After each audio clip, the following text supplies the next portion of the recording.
Hello everyone, আজ ছিল হোলির আগের দিন আর আজ হচ্ছে আমাদের বাড়িতে সত্যনারায়ণ পুজো। আর দেখো মা মেয়ে তো সকাল সকাল স্নান করে এখন মেয়ে তুলছে ফুল আর আমি একটু কাঁথা তুলে নিলাম, কেননা প্রয়োজন। তারপর বাড়ি এসে একটু আলপনা দিতে বসে পড়েছি। দেন তারপর পুজো সব জোগাড় করতে হবে। চলো একটু মালাও গেঁথে নিয়েছি তারই মধ্যে। আর আজকের দিনটা না আমার মনে খুবই আনন্দ ছিল, কেননা বাড়িতে কিছু থাকলে আমার খুব ভালো লাগে। তারপর তো সন্ধ্যাবেলায় ঠাকুরমশাই চলে আসে আর সব কিছু ঠাকুরের মানে সাজিয়ে নিচ্ছিল, যা যা সব জোগাড় করেছিলাম আমি।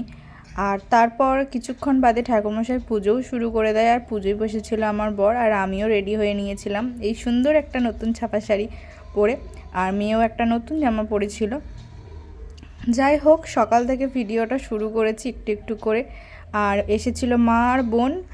তারপরে দেখো পুজো তো প্রায় অর্ধেক হয়ে গেছে আর এই যে বর, ওকে দেখতে খুব ভালোই লাগে এরম ধুতি মানে পরলে টরলে। তার এই যে বোন। আর তারপর একটু সন্ধ্যাবেলায় গানের আসর বসেছিল, যেহেতু বাড়িতে পুজো হচ্ছে তার জন্য একটু হরিনাম তো করতেই লাগে।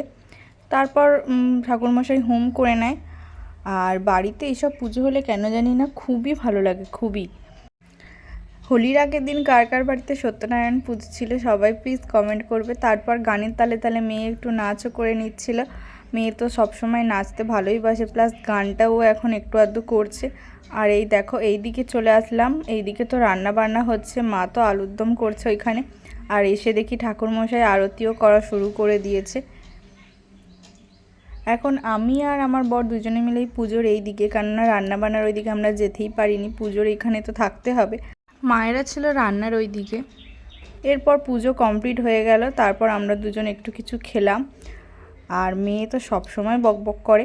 তারপরে যাই দেখি লুচি ভাজা হয়েছে কিনা, কেননা প্রচুর খিদে পেয়ে গিয়েছিল আমাদের। আমরা তো একটু মিষ্টি জল খেয়েই ছিলাম, তারপর ভাবলাম একটু লুচিও খেয়ে নেওয়া যাক, কিন্তু গিয়ে দেখি লুচি ভাজা হয়নি। যাই হোক, আমাদের জন্য তারপর কয়েকটা ভেজে দিয়েছিল।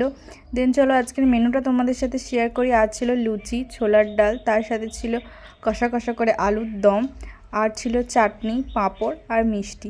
এই আজকের আয়োজন।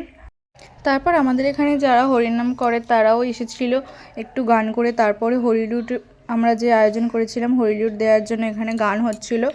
আর চলো আজকের জন্য ভিডিওটা এইটুকুই, কেমন লাগলো জানিও। আবার আসবে একটা পরের ভিডিও নিয়ে, ততক্ষণের জন্য বাই।